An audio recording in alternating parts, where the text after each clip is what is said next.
Okay, so imagine an instrument so powerful, so massive, that it's been called the queen of all instruments. One that can go from a tiny whisper to a full-on roar that literally shakes the building you're in.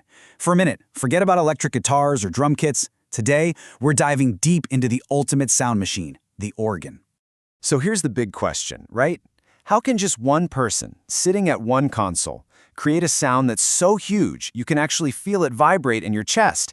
And I don't mean with giant speakers like you'd see at a concert. No, this is all pure, raw, acoustic sound. How is that even possible? All right, let's head inside the engine room. To figure this out, we've got to look under the hood. Because trust me, an organ is way more than just a big piano. It's this incredibly complex engine totally built for sound. Let's break down how this acoustic powerhouse actually works. So the secret to all that power is surprisingly simple. It's just wind. Seriously, there are no speakers, no amplifiers. You know how you can blow across the top of a bottle and make a sound? Well, the organ does exactly that. But imagine it with thousands of pipes, each one acting like its own little bottle. So how does it get all the different notes? Well, it's all about size. The really huge pipes, some are as tall as a house, create those deep, rumbling bass notes. That's basically your subwoofer. And the tiny little pipes, some no bigger than a pencil, make those super high, sharp sounds. Those are your tweeters. It's like a whole sound system, but made entirely of pipes. Let's follow the path of a single note. First, you've got the power supply, a blower that creates a steady stream of wind. Step 2, the organist gives the command by pressing a key. 3, that key opens a little valve, like opening a gate. And finally, step 4, sound is unleashed. The wind rushes into the pipe, it vibrates, and boom, you have a musical note. It's this direct physical link from your finger to the sound itself. Okay, so that brings us to the organist's cockpit. I mean, making one note is pretty straightforward, but how do you control thousands of them? Well, you sit right here. And yeah, it looks super intense, right? It's got more buttons and switches than a spaceship. But honestly, just think of it as the most epic gaming controller ever built for music. So here's your main user interface. You've got multiple keyboards stacked up for your hands. Those are called manuals. Then you've got this massive keyboard on the floor for your feet. That's the pedal board for all those heavy bass lines. And then you've got all these knobs and tabs. Those are called stops. And this is where the real magic happens. So what are stops? Think of them like presets or different sound filters.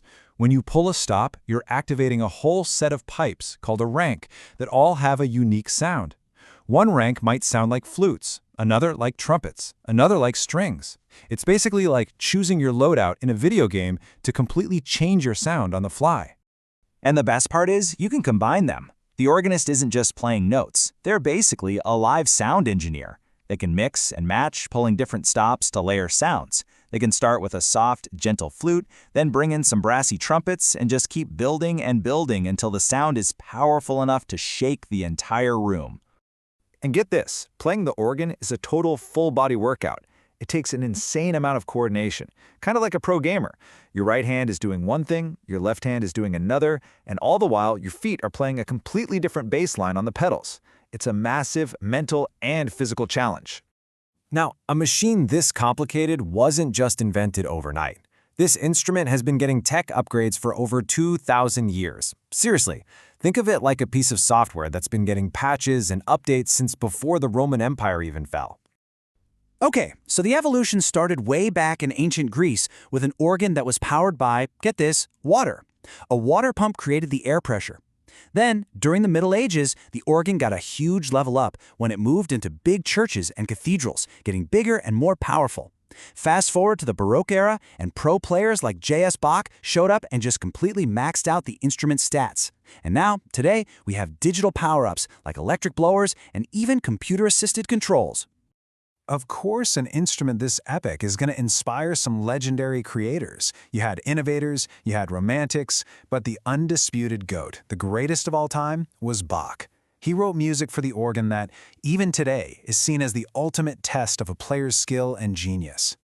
So, why does the organ still rule? With all of our modern digital tech, why is this 2,000-year-old instrument still so awesome? Well, because it was basically the world's first synthesizer. Long before electronic music, the organ was already mixing and combining different sound waves using nothing but wind, wood, and metal to create totally new and unique sounds. A really big concert organ can have thousands of individual pipes. That's thousands of unique voices. That's more voices than there are kids in a big high school. And they range from these tiny little squeaks to rumbles that can shake the floor, all under the control of just one person. The scale of it is it's insane. So if you remember just one thing from all of this, let it be this. The organ is this incredibly complex machine that gives a single musician the power of an entire orchestra. That is its superpower. So that leaves us with one last question. This instrument has been evolving for 2,000 years, from being powered by water to being controlled by computers. It really makes you wonder, what's the next big upgrade?